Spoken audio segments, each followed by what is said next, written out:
Sie ist in über 13 Jahren bei Wepa durch 6 Rollen gegangen und hat ihren Weg nicht gesucht, sondern gestaltet. Heute führt sie mit klarem Kopf, offenem Herzen und einer echten Leidenschaft für Empowerment. Nina Guschal, Head of Group Process Excellence. Ein Gespräch über neue Wege, mutige Entscheidungen und darüber, wie man Exzellenz lebt, ohne sich selbst zu verlieren. Freut euch auf eine Frau, die Prozesse liebt, aber Menschen noch mehr. Und die dabei das Thema Female Empowerment bei Wepa entscheidend mitprägt.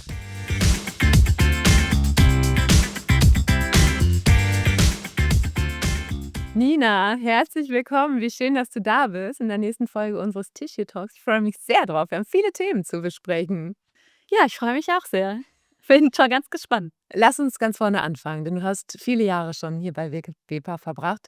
Wenn du dich so zurückerinnerst an deinen ersten Tag und wie du dich heute fühlst, jetzt hier zu sitzen, hättest du damals gesagt, dass dich der Weg hierhin führt und jetzt hier mit dem Titel Head of Group Process Excellence?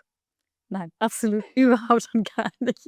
Also, mein allererster Tag, der war einfach nur geprägt von Nervosität, aufgeregt sein, 'n anderes Arbeitsumfeld, andere Leute, 'ne ganz andere Industrie, aus der ich, vorher gekommen bin. Nein, nicht im Ansatz, wenn man das vergleicht. Da hat sich viel getan in der Zwischenzeit. Du hast 6 verschiedene Rollen in den 13 Jahren durchlaufen, die du jetzt bislang hier bist. Was hat dich immer wieder neugierig gemacht auf das Nächste?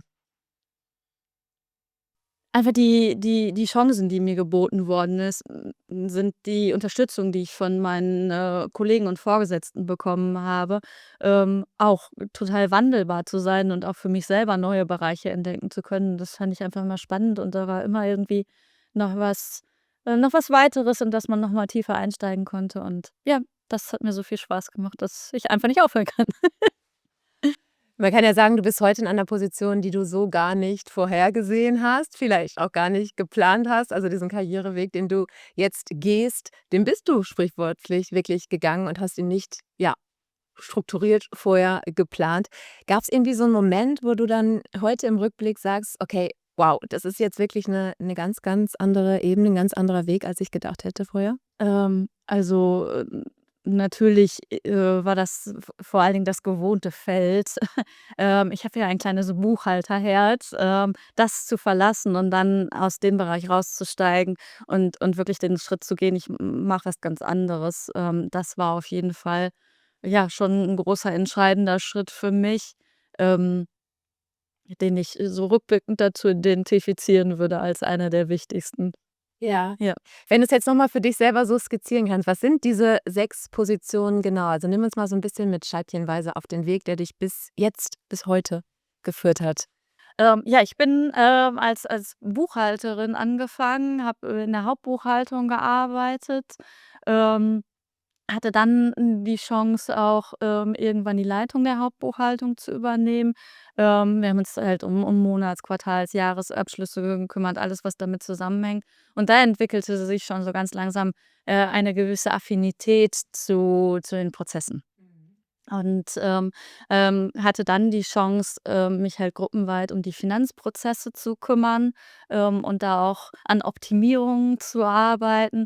Und so ist das Ganze im Grunde genommen in die Wege geleitet worden. Dann kam der Sprung rüber in die Abteilung IT, Mhm.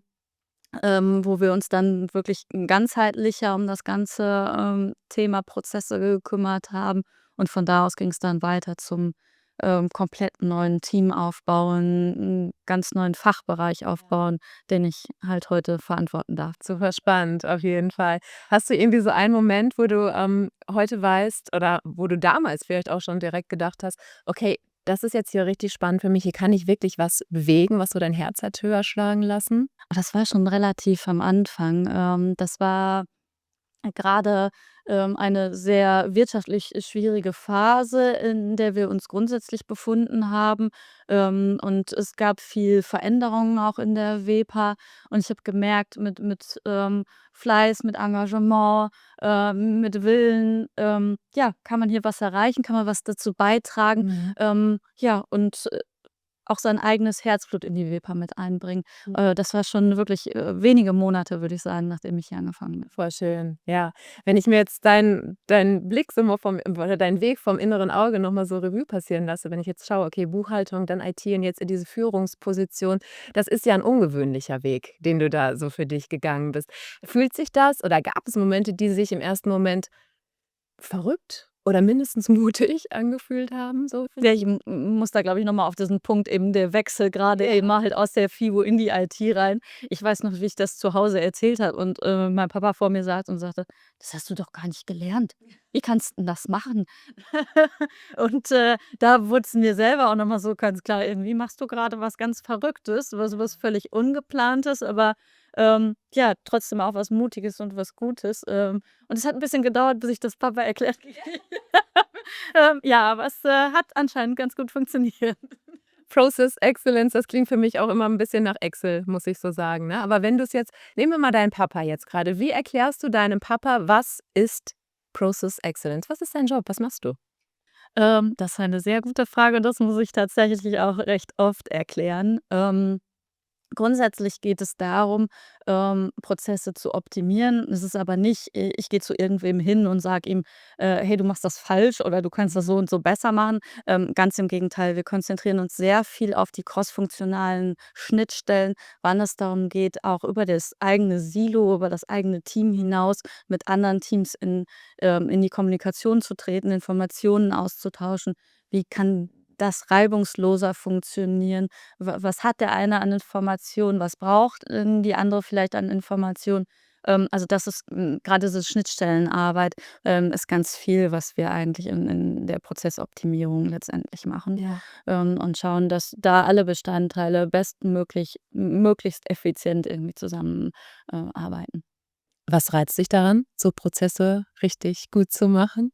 Ähm, Grundsätzlich räume ich gerne aus. So Außer ja. Also, so 'ne gewisse Struktur und, so was, das finde ich sehr schön, aber, das Allertollste ist halt, ich gehe gerne mit Menschen im Eins-zu-eins in die Kommunikation, in den Austausch rein, finde Lösungen für die Kolleginnen und Kollegen vor Ort, die halt auch oft deswegen bedarf es ja eben einer Prozessoptimierung, irgendwie Probleme und Herausforderungen im Tagesgeschäft sehen und dann, eben daran, ja, zu überlegen und zu tüfteln, wie man es am besten aufsetzen kann, wie wir alle Beteiligten irgendwie zufriedenstellen. Das macht mir besonders viel Spaß daran. du hast uns grad schon so 'n kleinen persönlichen Einblick gegeben in deine private Welt. Jetzt mal Hand aufs Herz, wie sehr muss man Kontrollfreak sein, um in dieser Rolle wirklich richtig aufgehen zu können? Kontrollfreak würde ich jetzt nicht sagen, aber halt so, strukturliebend. Ich, bin auch etwas so regelverliebt, möchte ich sagen. Ich sehe immer Regeln als, 'n klares Spielfeld, für Menschen in einem gewissen Miteinander ein. Wenn ich sage irgendwie: „Mir ist das und das wichtig in der täglichen Zusammenarbeit“, dann weiß eben auch mein Gegenüber, wo es dran ist. Deswegen finde ich eine Regel oder eine Einigung, die man miteinander trifft, eben gar nicht als irgendwie hinderlich in der Zusammenarbeit oder in seiner eigenen kreativen Freiheit, sondern eher unterstützend, weil man genau weiß, wie funktioniere ich, wie funktionierst du und wie können wir bestmöglich zusammenarbeiten. Und Mhm. deswegen würde ich halt nicht Kontrollfreak sagen, aber jemand, der halt Strukturen und Regeln mag. Zu deiner Rolle gehört ja auch Führungsverantwortung für ein Team. Und du bist ja ganz klar jemand, der führt und nicht verwaltet. Wie würdest du für dich den Begriff Leadership denn definieren? Der hat sich im Laufe der Zeit auch tatsächlich sehr geändert. Ich hatte dir gerade erzählt, ich hatte die erste Führungsverantwortung noch, im Bereich der, Finanzbuchhaltung. Ähm, und, das war, ich glaube, 2017, 2018, irgendwie so in dem Bereich. Und wenn ich das zu heute vergleiche, dann ist das doch ein ganz großer Unterschied. Ähm, Damals habe ich immer geglaubt, du musst halt wirklich der Beste in deinem Fachbereich sein. Du musst alles wissen, du musst immer 'ne Antwort haben. Und mittlerweile hat sich das doch sehr verändert, eben halt darauf, Leute zu motivieren, zu unterstützen, ihnen eher auch mal 'nen Coaching oder sowas anzubieten, wenn man selber auch gar keine, Idee zur Lösung hat. Ja. Also eher, ne, den richtigen Weg finden zur Lösung, anstatt wirklich die Lösung selber. Da hat sich halt wirklich für mich sehr viel verändert.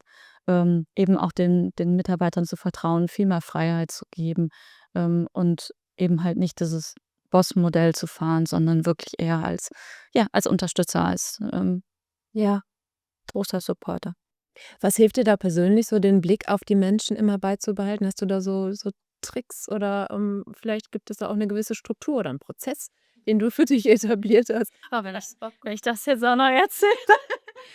Tatsächlich, weiß ich, dass ich sehr gut in der Kommunikation bin. Ich weiß aber, dass ich immer Schwierigkeiten habe, in so 'nem langfristigen Beziehungsaufbau und, ich mache mir tatsächlich zu allen auch immer Notizen, sodass ich weiß, so Dachte es so mir fast. die Kinder von dem und dem heißen so und so, haben dann Geburtstag, ja, und, für grade ist irgendwie das wichtige Thema, nicht nur beruflich, sondern eben auch privat, dass man halt auch einfach nicht immer nur über die Arbeit spricht, weil wir alle sind halt, ja, auch im Arbeitskontext, aber wir sind halt nun mal alle auch Menschen und haben auch ein Zuhause, eine Familie, Freunde, Bekannte, und dass ich tatsächlich sowas irgendwie auch notiere und für mich parat habe, damit ich im Gespräch immer weiß, da ist halt mehr Ja, als nur der Mitarbeiter, sondern eben auch der Mensch. ja, total schön. Aber ich muss das halt strikt jemandem ausgeschrieben. Aus der Rolle kommt man nicht raus. Nein. Ich kann mir vorstellen, dass Leadership oder Führungsverantwortung auch die ein oder andere Herausforderung so mit sich bringt. Wenn du jetzt so ein bisschen zurückdenkst an deine langjährige Zeit schon in diesen Positionen, gab es vielleicht jetzt auch kürzlich 'n Moment, wo du gemerkt hast: „Ey, das verlangt mir auch viel ab. Ich muss da auch mutig sein.“ Gibt's so was? Die gibt's natürlich immer wieder. Also, Führung ist halt nicht immer nur schön, das ist auch klar. Es gibt immer wieder herausfordernde Situationen. Es gibt Dinge, die halt auch einfach nur mal zu gewissen Zeitpunkten erledigt werden müssen, ja. Auch solche Themen sind einfach da und man muss auch immer wieder schauen, wie funktioniert das Team? Gibt's irgendwelche Störfaktoren, die man dann identifizieren und irgendwie, ja, stoppen muss? Also, das ist auch nicht nur eine einzige Situation, sondern immer wieder auch zu sagen: „Wir brechen auch aus Traditionen heraus und wir müssen mal andere Herangehensweisen wählen und nicht immer nur das haben wir schon immer so gemacht.“ Also, da gibt's immer auch wieder Situationen, die halt schwieriger sind und die einem auch mehr abverlangen als nur die, wenn man halt wieder ein Projekt abgeschlossen hat oder wenn man eine erfolgreiche Umsetzung durchgeführt hat. Die gehören halt auch dazu. Ja, das kann ich mir vorstellen. Im WIPA-Kontext bist du ja nicht nur Process Excellence, sondern hast auch mit Laura Grabowski den Women's Circle gegründet. Nimm uns da mal ein bisschen mit. Wie kam's dazu überhaupt? Ja, ich glaube, vor gut 2,5 Jahren, sind wir uns, ja, buchstäblich über die Füße gelaufen. Ich glaube, sie wollte auf Toilette, ich kam gerade raus auf einem der Leadership Summits, und dabei kamen wir ins Gespräch und stellten fest: „Hm, wir sind hier gerade recht wenig als Frauen, Ah. sondern, es sind sehr viele Männer hier.“ Das hat sich, mittlerweile auch in den 2,5 Jahren schon sehr deutlich geändert, aber wir haben gesagt: „Lass uns doch nach, dem Summit noch mal in Kontakt bleiben Mhm. und uns austauschen.“ Und wir haben, dann kurz vor Weihnachten damals, ja, die ruhigere Zeit genutzt, uns zusammengesetzt und, ich glaube, innerhalb von 'ner halben Stunde hatten wir irgendwie für uns identifiziert ein Frauennetzwerk, das wäre doch irgendwie hilfreich, um uns besser austauschen zu können. Und wer mich kennt, der weiß, dass ich, bevor ich's irgendwie, ausgesprochen habe, habe ich's, irgendwie schon getan. Zack, war der, Viva Engage Post fertig und es kamen super viele positive Reaktionen auf uns zu. Und damit war, der Women's Circle eigentlich schon geboren. Mhm. Was würdest du sagen, warum braucht es gerade in diesem technischen, strukturierten Umfeld, in dem wir uns bei WEPA bewegen, gerade diese Räume für Female Empowerment? Also, neben einfach der Tatsache, dass, der Anteil gerade noch sehr gering ist, den wir ja nun mal auch, aus den unterschiedlichsten Gründen, demografischer Wandel, Fachkräftemangel und Co. irgendwie ändern wollen, ist so ein Frauennetzwerk eben hilfreich, um zu identifizieren, welche Bedürfnisse gibt es, welche Anforderungen oder welche, ja, Kriterien könnte man abändern, um grade technische Berufe, ähm, die Arbeit in der Produktion, aber auch in den unterschiedlichen Abteilungen wirklich noch attraktiver zu gestalten, ansprechender zu gestalten, um halt auch noch mehr Frauen an Bord zu kriegen, um eben diese Herausforderungen, die wir aktuell, in der gesamten wirtschaftlichen Lage sehen, entgegenzutreten. Ja. Und dafür ist eben ein Austausch wunderbar und ein konstruktiver Austausch natürlich, um Impulse reinzugeben, wie wir das noch weiter optimieren können. Gab's so 'n Magic Moment in diesem Circle schon oder darf der noch kommen? Das würdest du so sagen? Tatsächlich gab es neulich einen, wo ich, wirklich, wirklich Tränen in den Augen hatte. Ähm, Wir haben, ein Sisterhood-Programm aufgesetzt, wo wir, wirklich in einem sehr privaten Umfeld, 2, ja, Frauen zusammengebracht haben. Eine erfahrener, die andere, die ein bisschen Begleitung braucht. Und, das hat gar nichts mit Alter oder mit Position zu tun, je nachdem einfach auf welche Sichtweise oder welche Felder man für sich selber identifiziert hat, in denen man sich weiterentwickeln möchte. Und, eine der Teilnehmerinnen hatte ein wunderbares Geschenk für ihre Schwester für ihre Schwester fertig gemacht. Und, die Schwester war halt so ergriffen und hat es, öffentlich auch noch bei LinkedIn gepostet. Und das zu sehen und sowas im Grunde genommen mit initiiert zu haben, das fand ich ein so ergreifender Moment. Davon können noch viele, viele mehr Ja, folgen. richtig schön. Danke fürs Teilen. Diese Neugier, diese Energie und auch dieser Ehrgeiz, der dich so auszeichnet. Nina, was würdest du sagen, woher kommt der in dir? Das ist eine sehr gute Frage. Ähm, Ich weiß es nicht. Der ist halt Teil von mir, so bin ich, und ja, ich hoffe, so geht's nur länger weiter. Brauchst du irgendwie was, um in diesen Flow zu kommen oder ist das was sehr Intrinsisches? Also, wie viel Anstrengung bedarf es, um all diese Rollen, die du ja auch hast, ausfüllen zu können?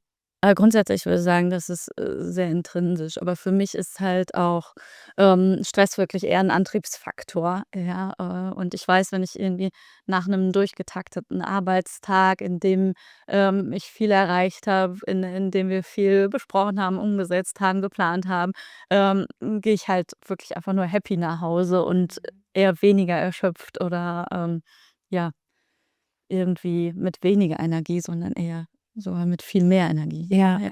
ja. Wenn du deinem jüngeren Ich vor 10 Jahren so 'n Tipp mitgeben könntest, was wäre das so mit dem Blick von heute? Weiß ich ganz genau.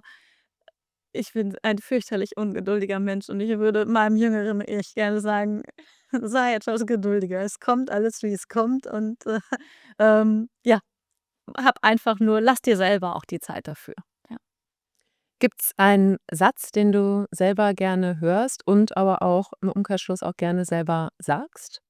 Ich würde nicht sagen einen konkreten Satz, aber mir ist offenes und ehrliches Feedback sehr wichtig. Sowohl das zu bekommen als auch das zu geben, weil ich glaube, das ist man sagt immer, Feedback ist Geschenk, aber ich glaube wirklich, dass es sehr, sehr hilfreich ist für das eigene persönliche Wachstum. Und deswegen, möchte ich das gerne so oft wie möglich mit meinem Gegenüber teilen und freue mich auch jedes Mal, wenn ich wieder was bekomme. Oh schön. Wenn du dir deine ganze Laufbahn jetzt mal so anschaust und, dich selber auch als Mensch, dich haben wir jetzt ja auch 'n bisschen hier kennenlernen dürfen, so reflektierst, gibt es da eine Eigenschaft, wo du sagst: „Die hat mich genau dahin gebracht, wo ich heute bin“, auch wenn andere vielleicht gesagt haben: „Hey Nina, das ist too much.“ Ja, ich will jetzt viel zu laut, manchmal zu offen und zu ehrlich sein. Also, ich sage immer, ich habe immer sehr viel Meinungen, die teile ich auch, ja. Und oft kam auch der Hinweis: „Halt dich mal zurück“ oder so. Aber das bin nicht ich, das ist nicht authentisch und, oft redet der Mund dann auch schneller, als man darüber nachgedacht hat. Deswegen, ja, ich würde sagen, das ist genau das, wo andere eher sagen: „Hey, hm.“ Aber letztendlich hat es auch immer nur geholfen, ja, offen und ehrlich zu sein, seine Meinung zu äußern. Ja. Richtig gut. Ja, authentisch sein, schönes Stichwort. Was dürfen wir von dir noch erwarten, so in der nächsten Zeit? Der Weg ist schon so spannend gewesen. Was kommt noch Spannendes, Nina? Ich hatte jetzt neulich noch ein, sehr interessantes Zitat von Lady Gaga, gelesen, der man irgendwie zugerufen hatte, um die 40, ist ja auch die Karriere langsam vorbei und die darauf, antwortete: „Wer glaubt, dass es jetzt vorbei ist, dem kann ich sagen, ich fange gerade erst an.“ Und dem würde ich mich gerne anschließen. Just the beginning. Sehr schön. Eli, vielen lieben Dank, dass du da warst und deine Geschichte mit uns geteilt hast. Wir freuen uns auf alles, was noch kommt. Herzlichen Dank an Alexander.